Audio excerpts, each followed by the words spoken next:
Sobrang kinagiliwan ng mga netizen ang isang post ni Victoria Bello sa kanyang Instagram na kung saan nga ay nagkaroon siya ng appearance sa sikat na show na What's Wrong with Secretary Kim.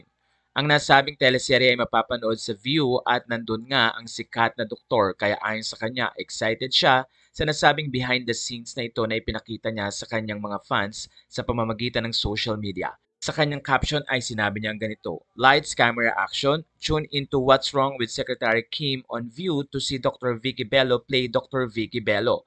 Natuwa ang mga fans dahil game na game nga ang nasabing doktora at talaga namang isang malaking congratulatory message ang ibinigay ng kanyang milyong-milyong followers sa social media. Ayon kay Big Bad Bawang, "Thank you for believing in the number one show and our dearest Kimi. You are radiating on screen and are truly a natural on camera. We love you." Narito ang ilan sa mga highlights ng nasabing video na talaga namang ikinatuwa ng napakaraming netizen.